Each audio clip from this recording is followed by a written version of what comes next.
Hi అండి. అందరికీ నమస్కారం. Welcome to my channel. ఈ వీడియోలో ఏపీ ప్రభుత్వ పెన్షనర్స్ అందరికీ ఇప్పుడే అందిన తాజా వార్త అండి. పూర్తి వివరాలేంటో వీడియోలో తెలుసుకుందాం. వీడియో ఎక్కడే కానీ స్కిప్ చేయకుండా ఎండ్ వరకు చూసేయండి. అప్పుడే ఇన్ఫర్మేషన్ పూర్తిగా అర్థమవుతుంది. అలాగే వీడియో చూస్తున్న ప్రతి ఒక్కరూ వీడియోకైతే లైక్ చేయండి ఫ్రెండ్స్. ఈ వీడియోని తోటి ఉద్యోగ, పెన్షన్ మిత్రులతో అయితే షేర్ చేయండి. కొత్తగా మన ఛానల్ చూస్తున్నవారు ఇంకా ఎవరైనా సబ్స్క్రైబ్ చేసుకోకపోతే వెంటనే మన ఛానల్ అయితే సబ్స్క్రైబ్ చేసుకోండి. సబ్స్క్రైబ్ చేసుకోవడం వల్ల నేను చేసే ప్రతి ఒక్క వీడియో మీ వరకు రీచ్ అవుతుంది. ఇక ఆలస్యం చేయకుండా వివరాల్లోకైతే వెళ్ళిపోదాము. సో ఫ్రెండ్స్, ఇక విషయానికి వచ్చినట్లయితే ప్రభుత్వ ఉద్యోగుల సేవలకు గుర్తింపుగా వారి మరణాంతరం వారి కుటుంబ సభ్యులకు ఆర్థిక భరోసా కల్పించే ఉద్దేశంతో ప్రభుత్వం కుటుంబ పెన్షన్ అంటే ఫ్యామిలీ పెన్షన్ను అనే పథకాన్ని అమలు చేస్తోంది. మరి ఈ వీడియోలో ఫ్యామిలీ పెన్షన్‌లోని రకాలేంటి? వాటిని ఫ్యామిలీ పెన్షన్‌ని ఏ విధంగా లెక్కిస్తారు? ఫ్యామిలీ పెన్షన్‌కి ఎవరు అర్హులు? మరియు ఇవన్నీ గూడా ఒక ఉదాహరణతో ఎలా అర్థం చేసుకోవచ్చో వివరంగా అయితే తెలుసుకుందాము. సో, ముందుగా ఉద్యోగులు మరియు ఉపాధ్యాయులు పెన్షనర్లకు ఉపయోగపడే సర్వీస్ విషయాలైనటువంటి పెన్షన్ సంబంధిత సమాచారం, PRC pay revision commission, DA, DRS allowance వంటివి అనేక అంశాలపై వివరణాత్మక విశ్లేషణతో కూడినటువంటి వీడియోలు మరియు సమాచారం అందులో అయితే ఉంటాయి. సో, ఈ సమాచారం ప్రకారంగా మీకు తెలిసిన వారికి ఉపయోగకరంగా అయితే ఉంటుంది అని చెప్పేసి ఆశిస్తూ ఉన్నాను. ఇకపోతే ఫస్టు ఫ్యామిలీ పెన్షన్ అంటే ఏమిటి? సో, ఫ్యామిలీ పెన్షన్ అంటే ఏం లేదండి. విధి నిర్వహణలో ఉన్నప్పుడు లేదా పదవీ విరమణ పొందిన తర్వాత మరణించిన ప్రభుత్వ ఉద్యోగి లేదా పెన్షనర్ యొక్క కుటుంబ సభ్యులకు ఆర్థికంగా స్వయంగా ప్రభుత్వం అందించినటువంటి నెలవారీ మొత్తాన్ని ఫ్యామిలీ పెన్షన్ అని అంటాము. మరి ఇది ఫ్యామిలీ పెన్షన్ అనేది వారి జీవనానికి ఒక ముఖ్యమైనటువంటి ఆధారం. మరి కుటుంబ పెన్షన్‌లో రకాలు చూసుకున్నట్లయితే, కుటుంబ పెన్షన్ ప్రధానంగా 2 రకాలుగా అయితే ఉంటుంది. ఇందులో మొదటిది మెరుగైన కుటుంబ పెన్షన్. దీన్నే మనము ఎన్హాన్స్డ్ ఫ్యామిలీ పెన్షన్ అని అంటాము. సో, ఇది సాధారణ కుటుంబ పెన్షన్ కంటే ఎక్కువ మొత్తంలో ఉంటుందన్నమాట. అంటే నార్మల్‌గా కాకుండా ఎన్హాన్స్ అంటేనే కొంచెం హై ఉంటుంది. మరియు నిర్దిష్ట కాలానికి మాత్రమే చెల్లించబడుతుంది. సో, ఎక్కువ ఉంటుంది. ఇది నార్మల్ అనుకోండి. ఇది కొంచెం ఎన్హాన్స్డ్ అంటే ఇక్కడ ఎక్కువగా ఉంటుంది.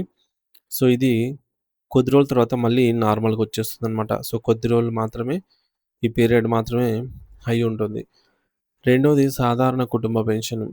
ఇది మెరుగైన కుటుంబ పెన్షన్ కాలం ముగిసిన తర్వాత అంటే ఆహ్, ఎన్హాన్స్డ్ ఫ్యామిలీ పెన్షన్ అనేది కాలపరిమితి ఉంటుందని చెప్పుకున్నాం గదా! సో, ఆ కాలపరిమితి ముగిసిన వెంటనే మళ్ళీ నార్మల్ పెన్షన్‌గా అయితే వచ్చేస్తుందనమాట. కొన్ని ప్రత్యేక సందర్భాలలో మొదటి నుండి లెక్కించబడుతుంది. ఇకపోతే ఆహ్, ఈ యొక్క 2 రకాల గురించి ఇప్పుడు మనం వివరంగా తెలుసుకుందాము. మొదటిది మెరుగైనటువంటి కుటుంబ పెన్షన్, ఎన్హాన్స్డ్ ఫ్యామిలీ పెన్షన్. దీనికోసం కనీసం 7 సంవత్సరాల అర్హత గల సర్వీసు పూర్తి చేసినటువంటి ఉద్యోగి సర్వీసులో ఉండగా మరణిస్తే, లేదంటే పదవీ విరమణ తర్వాత మరణిస్తే, వారి కుటుంబానికి మెరుగైనటువంటి కుటుంబ పెన్షన్ లెక్కించబడుతుంది. అంటే ఎక్కువ ఉండేది. ఎన్హాన్స్డ్ ఫ్యామిలీ పెన్షన్ అనేది వస్తుందన్నమాట. ఉద్యోగం చేస్తూ ఉద్యోగి గాని, పెన్షనర్ గాని మరణిస్తే కొద్ది కాలం పాటు, నిర్దిష్ట కాలం పాటు. సో, పెన్షనర్ అయితే ఎంతకాలం ఈ ఎన్హాన్స్డ్ ఫ్యామిలీ పెన్షన్ వస్తుందో వారి యొక్క పీపీఓలో నమోదు చేయబడి ఉంటుంది. సో, అదే ఉద్యోగి అయితే ఎస్ఆర్ సర్వీస్ రిజిస్టర్‌లో అయితే పొందుపరిచి ఉంటుంది. సో, ఇప్పుడు లెక్కించబడే విధానం. సర్వీస్‌లో ఉండగా ఉద్యోగి మరణిస్తే వారికి ఉద్యోగి మరణించే నాటికి పొందుతున్న చివరి మూల వేతనం లాస్ట్ బేసిక్ పేలో 50%గా ఎన్హాన్స్డ్ ఫ్యామిలీ పెన్షన్‌ను చెల్లిస్తారు. అదే పదవీ విరమణ పొందిన తర్వాత పెన్షనర్ మరణిస్తే పదవీ విరమణ సమయంలో అతను పొందిన చివరి వేతనం 50% అతను డ్రా చేస్తున్న అసలు పెన్షన్‌లో ఏది తక్కువైతే అది మెరుగైన కుటుంబ పెన్షన్‌గా అయితే పరిగణించబడుతుంది. సో, అంటే ఎన్‌హాన్స్‌డ్ ఫ్యామిలీ పెన్షన్ అన్నమాట ఇది గూడా. ఇక చెల్లింపు వ్యవధి.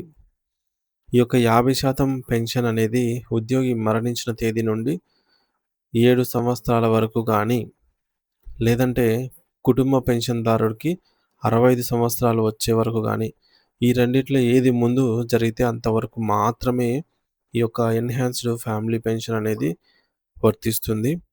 తర్వాత నార్మల్ పెన్షన్ అనేది నార్మల్ ఫ్యామిలీ పెన్షన్ అనేది వస్తుందన్నమాట. మరి సాధారణ కుటుంబ పెన్షన్ అంటే normal or ordinary family pension లెక్కింపు విధానం చూసుకున్నట్లయితే, ఉద్యోగి మరణించే నాటికి పొందుతున్న చివరి మూల వేతనంలో 30% సాధారణ కుటుంబ పెన్షన్‌గా చెల్లిస్తారు.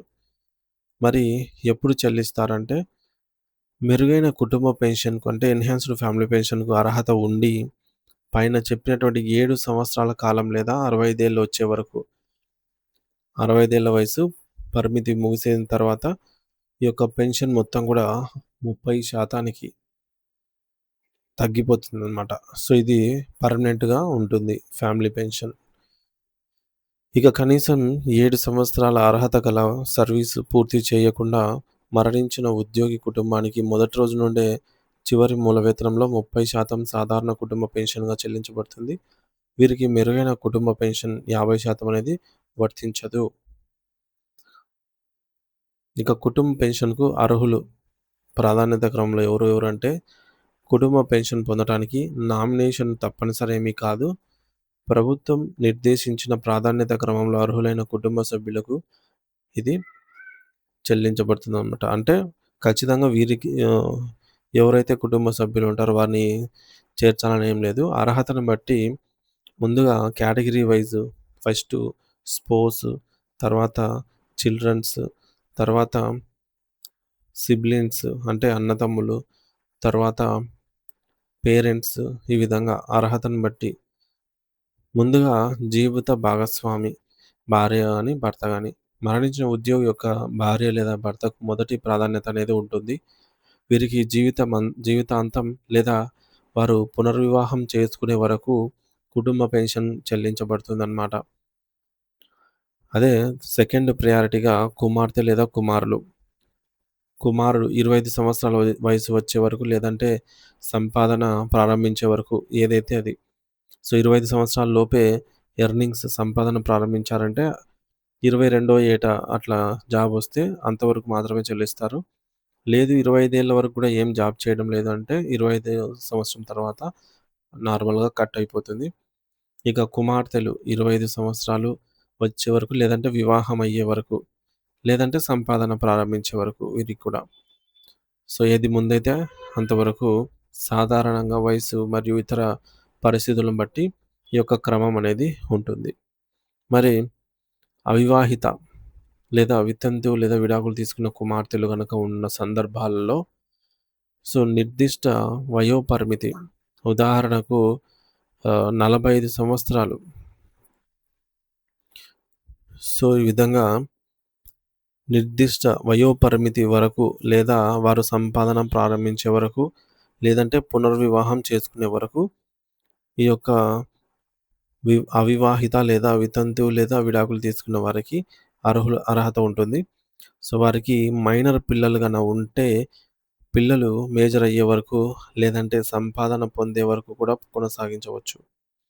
ఇక తల్లిదండ్రులు పైన పేర్కొన్నటువంటి అంటే స్పౌస్ గానీ, లేదంటే పిల్లలు గానీ వీళ్ళెవరు లేనప్పుడు, ఎవరు గూడా లేనట్లయితే మరణించిన ఉద్యోగిపై ఆధారపడి ఉన్నటువంటి తల్లిదండ్రులకు కుటుంబ పెన్షన్ అనేది చెల్లించవచ్చు. ఇక దివ్యాంగులైన పిల్లలు ఉన్నట్లయితే, సో, వివాహం అయినా కాకపోయినా జీవితాంతం కుటుంబ పెన్షన్ పొందేందుకు అర్హత అయితే ఉంటుంది. నిర్దిష్ట నిబంధనలకు లోబడి హ్యాండిక్యాప్డ్ చిల్డ్రన్స్ కనుక ఉన్నట్లయితే. వీరికి ఎటువంటి షరతులు లేదు. ఫ్యామిలీ పెన్షన్ అనేది వచ్చేస్తుంది. ఇక కుటుంబ పెన్షన్ లెక్కింపు ఒక ఉదాహరణతో చూసుకున్నట్లయితే, సో, ఒక ఉద్యోగి చివరి మూల వేతనం లాస్ట్ బేసిక్ పే రూ. 73,270 అని అనుకుందాము. సో, మెరుగైన కుటుంబ పెన్షన్ లెక్కింపు అయితే చూద్దాం ఫ్రెండ్స్. ఎన్‌హాన్స్‌డ్ ఫ్యామిలీ పెన్షన్ అయితే ఎంత వస్తుందంటే, సో, లెక్క ప్రకారంగా 73,270లో 50% అంటే ఇంటూ 50/100 ముప్ మూడు వే రూ. 36,635 అయితే అవుతుంది. ఈ యొక్క రూ. 36,635 అనేది ఎన్‌హాన్స్‌డ్ ఫ్యామిలీ పెన్షన్ అన్నమాట. సో, కుటుంబ పెన్షన్ యొక్క మూల పెన్షన్‌ను ఈ యొక్క రూ. 36,635 అయితే అవుతుంది. దీనిపై అప్పటికి వర్తించే డీఆర్ అనేది కలుస్తుంది. అలాగే ఐఆర్ ఉన్నట్లయితే అమల్లో ఉన్నట్లయితే ఐఆర్ అనేది కూడా లభిస్తుంది. అలాగే వైద్య భత్యం మెడికల్ రియంబర్స్‌మెంట్ అదనంగా చెల్లించబడతాయన్నమాట రూ. 300గా. ఇక సాధారణ కుటుంబ పెన్షన్ లెక్కింపు ఎలా ఉంటదో చూద్దాము. సో, నార్మల్ పెన్షన్ అంటే 7 సంవత్సరాలు లేదా అంతకంటే తక్కువ సర్వీస్‌లో ఉన్న వారికి మొదటి నుండే నార్మల్ పెన్షన్ అనేది ఇస్తారు. సో, ఎన్‌హాన్స్‌డ్ ఫ్యామిలీ పెన్షన్ అనేది రావాలంటే ఒక ఉద్యోగి ఉద్యోగంలో చేరి సో, అతను 2018లో చేరి ఉన్నట్లయితే 7 సంవత్సరాల వరకు పూర్తి చేసుకున్నట్లయితే సర్వీసు 2026లో ఆ విధంగా అతడు మరణించినట్లయితే వారి ఫ్యామిలీకి ఎన్‌హాన్స్‌డ్ ఫ్యామిలీ పెన్షన్ అనేది వస్తుందన్నమాట. అదే అతను 2020లోనే మరణించి ఉన్నట్లయితే అంటే చాలా తక్కువ కాలం పనిచేస్తున్నట్లయితే ఇటువంటి వారికి అసలు ఎన్‌హాన్స్‌డ్ ఫ్యామిలీ పెన్షన్ అనేది వర్తించదు. నార్మల్ ఫ్యామిలీ పెన్షన్ మాత్రమే వస్తుంది. అది కూడా 30% అన్నమాట. సో, ఈ విధంగా అయితే ఉంటుంది. ఎన్‌హాన్స్‌డ్ ఫ్యామిలీ పెన్షన్ అంటే 50%. సో, ఈ యొక్క 73,270లో 30% అంటే రూ. 21,981 అవుతుంది. ఇంక దానిపైన డీఏ, ఐఆర్ అమల్లో ఉన్నట్లయితే ఐఆర్, ఇంకా ఇతర అలవెన్సెస్ అయితే మెడికల్ వైద్య భత్యాలు అవన్నీ చెల్లించబడతాయి. సో, ముఖ్యమైన అదనపు సమాచారం ఏంటంటే, మూల పెన్షన్ మరియు పీఆర్‌సీ పైన లెక్కించిన మూల పెన్షన్‌ను అనేది పీఆర్‌సీ ఆధారంగా ఉంటుంది. కొత్త పీఆర్‌సీ అమల్లోకి వచ్చినప్పుడు పే ఫిక్సేషన్ జరిగిన తర్వాత ఈ యొక్క మూల పెన్షన్ మొత్తం కూడా మారుతుంది. మరి కుటుంబ పెన్షన్ సదరు ఉద్యోగి ఒకవేళ కుటుంబ పెన్షన్ పొందుతున్నప్పుడు వ్యక్తి స్పౌస్ అంటే భార్య లేదా భర్త కూడా ఉద్యోగి అయితే ఆమెకు తన జీతంతో పాటు మరణించిన స్పౌస్ యొక్క కుటుంబ పెన్షన్ కూడా వర్తిస్తుంది. ఈ సందర్భంలో ఆమె జీతం పైన డీఏ అలాగే బెనిఫిట్స్ ఇవన్నీ కూడా తీసుకోవాల్సి ఉంటుందన్నమాట. ఇకపోతే ఒకవేళ కుటుంబ పెన్షన్ పొందుతున్న వ్యక్తి స్వయంగా మరొక పెన్షన్ పొందుతూ ఉన్నట్లయితే వారికి 2 పెన్షన్‌లు వర్తిస్తాయి. మరియు 2 పెన్షన్‌లు వేర్వేరుగా డీఏ కూడా చెల్లించబడుతుంది. కారుణ్య నియామకం పొందితే సో, మరణించిన ఉద్యోగి కుటుంబ సభ్యులు ఎవరైనా సరే కారుణ్య నియామకం ద్వారా ప్రభుత్వ ఉద్యోగంలో పొంది ఉంటే అదే సమయంలో కుటుంబ పెన్షన్ కూడా పొందుతున్నట్లయితే వారికి జీతం లేదా కుటుంబ పెన్షన్ ఈ రెండిట్లో ఒక దానిపైనే మాత్రమే డీఏ చెల్లించబడుతుంది. జీఓఎంఎస్ నంబర్ 5158 ప్రకారంగా. ఇక గరిష్ట కుటుంబ పెన్షన్ 2 కుటుంబ పెన్షన్‌లు పొందుతున్న సందర్భంలో చెల్లించాల్సిన మొత్తం గరిష్ట పరిమితికి లోబడి ఉంటుంది.